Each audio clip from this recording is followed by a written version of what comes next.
Esta semana os deputados voltaram de férias e qual foi a primeira coisa que a gente viu?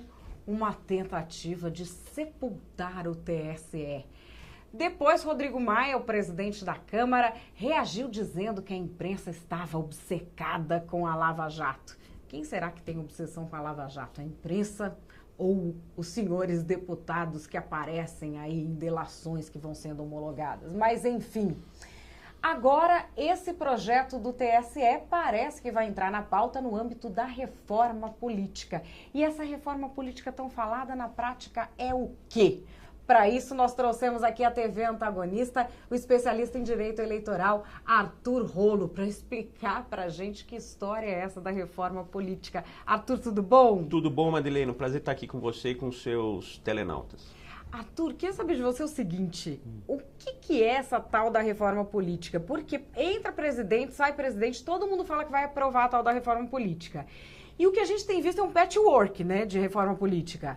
O que se tem até agora? A gente tem pedaços que já foram até aprovados, né?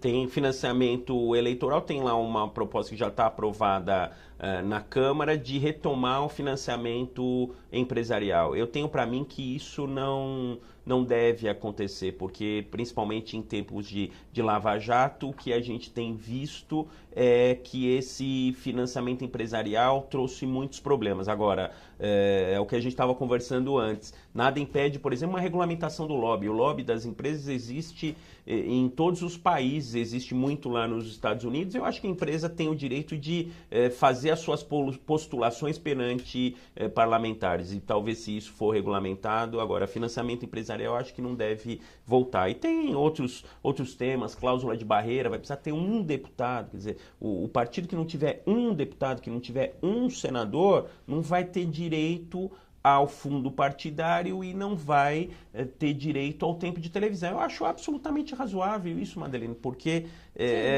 o sujeito não tem voto. O que distingue um partido político de uma associação? É o voto. Uma associação é uma reunião de pessoas com fins comuns, um partido político também. E o que distingue um de outro é o voto. Partido político que não tem voto não tem tempo de televisão, não tem dinheiro do horário gratuito, e a gente está falando de um representante. Então, me parece bastante razoável. O fim da reeleição também já foi aprovado na Câmara a partir dos eleitos em 2018. Então, a partir dos governadores eleitos em 2018, a partir do presidente da República eleito em 2018, não vai haver mais reeleição. Mas isso aí já é definitivo? Não é. Precisa passar pelo Senado. Você acha que passa? Ainda. Eu acho que tem muita gente importante falando no fim da reeleição. Agora, cá entre nós, a gente lembra da época antes da reeleição e agora da reeleição. Antes da reeleição já tinha o uso da máquina para eleger, fazer o sucessor, né? Então, mas eu acho que vai melhorar definitivamente. Essa reeleição aí foi alguma coisa copiada do direito americano que não deu certo no começo e eu acho que ultimamente tem sido pior. Tem aquela questão, Madeleine, da coincidência dos mandatos, de fazer mandatos de 5 anos coincidentes. Agora, vamos falar um pouquinho desse tema. Na última eleição agora de 2016, a Justiça Eleitoral não deu conta de julgar os processos porque atrasaram o calendário eleitoral. Os registros de candidatura aconteceram lá em agosto e tem um monte de gente que não teve o registro de candidatura julgado ainda pelos tribunais regionais eleitorais. Então, até hoje? Até hoje. Tem vários processos que não foram julgados. Tem muito processo que não passou no TSE de registro de candidatura. Eu estava lá no TSE agora essa semana e muitos processos sendo julgados de registro de candidatura. Teve uma estatística que a maior parte também das rejeições era por erro de assinatura, porque a assinatura não batia com a RG. Tem rejeições de candidatura também por questões absolutamente burocráticas. não está muito no foco também do que o brasileiro espera que seja feito, né? Não, mas essas questões aí mais formais, o registro de candidatura, elas normalmente são supridas logo no começo. Às vezes um errinho ou outro. Agora tem problema até de foto com esse negócio de urna eletrônica, tem problema até de foto. Se você colocar uma foto com chapéu, tem muito político que anda com chapéu, se colocar uma foto com chapéu, o registro de candidatura vai ser indeferido. Mas o que eu estou querendo dizer para você é que com coincidências de mandatos, eu vou ter coincidências de processos. Eu vou ter a primeira instância da Justiça Eleitoral cuidando de registro de candidatura, vou ter o Tribunal Regional Eleitoral cuidando de registro de candidatura e vou ter o Tribunal Superior Eleitoral cuidando de registro de candidatura. Os tribunais regionais eleitorais vão ter que julgar os seus próprios registros de candidatura e vão ter que analisar em grau de recurso os registros de candidatura dos municípios. O Tribunal Superior Eleitoral vai pegar esses processos todos. Vão dar conta como? Então, esse negócio de coincidência de mandato, eles não estão analisando sob o ponto de vista judicial da Justiça Eleitoral. Não dá conta. Esse é o fato. Otão, né? Porque aí o que vai acontecer? Se aproveitar da vai confusão. travar, vai dar uma pane na Justiça Eleitoral e nada vai funcionar. E vai ficar uma insegurança jurídica manifesta. Então, essa coincidência de mandatos, para mim, me parece terrível. Tem a questão da fidelidade partidária, estão falando por exemplo, estão querendo colocar, porque hoje o que existe é uma resolução do TSE, estão querendo colocar na lei, e estão falando em ter fidelidade partidária para prefeito, porque hoje os mandatos de prefeitos e vice-prefeitos e senadores, eles estão fora da fidelidade partidária, estão falando em incluir. Eu sou contra isso aí. Não, aí o prefeito não vai poder mudar de partido nunca. Então, sei lá, eu acho que majoritário não tem muita relação, é complicado. Porque... Mas é uma boa discussão isso. Os partidos, na verdade, você acha que tá meio uma guerra aberta entre partidos e TSE?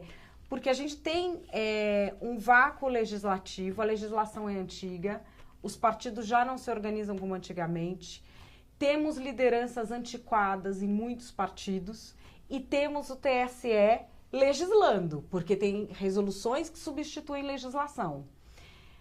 Eu sinto um clima de guerra aí.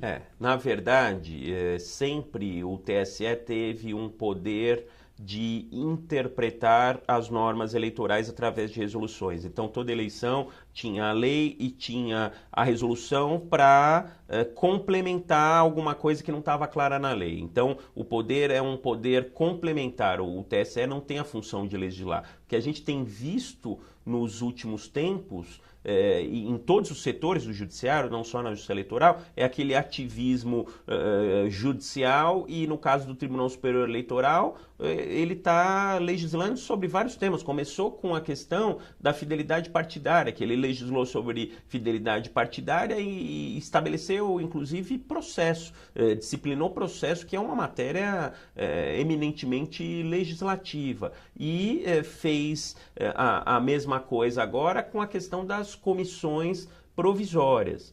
Então, o TSE está legislando sim, está errado, não deveria legislar, não deveria definir temas como está definindo, isso é matéria típica do legislativo, mas a verdade é que a disciplina dos partidos políticos hoje está muito solta, o partido faz o que quer. E também não é bem assim. Os partidos têm estatutos, tem que ter uma democracia estatutária, e se o partido não tem diretórios regularmente constituídos, regularmente eleitos, ele só tem comissões provisórias, ele faz o que bem entende. Agora, o Tribunal Superior Eleitoral foi lá e falou o seguinte: acabou a comissão provisória, agora só diretório. E demora um tempo para organizar, tem que dar um tempo para organizar. Às vezes acontece algum problema realmente num determinado diretório, tem que destituir o diretório, tem que ter normas para destituição, enfim. Os dois lados não têm razão na minha opinião. Então, vai ter que ser melhor regulamentada essa questão dos partidos políticos, mas agora o TSE exagerou um pouquinho, sim.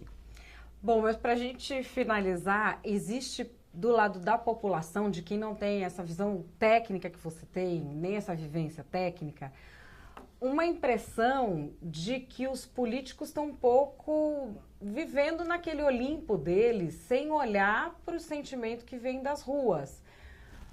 Para a população ficou parecendo que aquele projeto do deputado Maurício Quintela Lessa queria manter primeiro os caciques partidários e depois evitar ao máximo que o TSE tocasse neles. Queria fazer um funeral do TSE. Ó, exagerou, agora vocês vão ver também o que nós vamos fazer. E me dá a impressão de que os políticos não estão percebendo isso. Você que circula lá em Brasília, eles estão ouvindo o que o Ulisses Guimarães chamava de a voz rouca das ruas? Eu acho que o TSE exagerou. E aí fica aquele jogo de puxa de um lado e puxa do outro. Então, o TSE exagerou e eu acho que esse projeto, conforme está, também está exagerado. Eu acho que o ideal é chegar no meio termo. Mas aí que tá, a gente tem que pensar que os caciques partidários vão tentar a todo custo, só que a gente está vivendo outros tempos. Então, a voz das ruas está martelando, não tem jeito hoje de não ouvir a voz das ruas. E a gente está vivendo outros tempos, esse caciquismo partidário ele tende a diminuir, mas se quiser acabar do dia para a noite, como está querendo o Tribunal Superior Eleitoral, pode haver uma ruptura institucional, aí a gente pode ter... Então vamos fazer uma coisa, vamos para o meio termo, porque o meio termo eu acho que é bom para a população, e é bom para o Legislativo e é bom para o Tribunal Superior Eleitoral também. Você propõe o quê? Uma transição? Eu acho que tem que ter uma norma de transição. Eu acho que a gente não vai conseguir resolver todos os problemas partidários numa canetada. A gente tem que ter estatutos mais fortes. Hoje em dia, se você olhar os estatutos dos partidos, vai ver que são todos muito idênticos, né? A gente tem que ter uma democracia partidária e, de repente, lançar candidatura avulsa. Um dos temas de reforma política é candidatura avulsa. Hoje, alguém para se candidatar tem que necessariamente passar por um partido político. Aquele sujeito que ele tem o seu voto pessoal, que tem algumas pessoas que têm esses votos pessoais, poderia, por exemplo, lançar candidatura avulsa. Talvez uma candidatura avulsa, nesse momento, a gente consiga, por exemplo, acabar com aquele negócio de puxar votos, de puxar 3, 4, puxar 5, né? Que hoje em dia também tem os hunters, né? Tem os caçadores dos partidos, ficam caçando quem pode explodir de voto e trazer 3 ou 4. Talvez com uma candidatura avulsa, uma pessoa que sabe que se elege com facilidade, com os próprios votos, e não vá ficar turbinando aí esses partidos, talvez seja uma coisa interessante para a gente adotar aqui. Esse é o Dr. Arthur Rollo, especialista em direito eleitoral, falando aí o que o mundo político não quer ouvir, mas que muita gente está falando na rua, candidatura avulsa. Esse é um tema que você ainda vai ouvir falar muito nesse 2017. A gente falou aqui de reforma política na TV Antagonista. Valeu, Arthur. Obrigada. Eu que agradeço. Obrigado, Madeleine.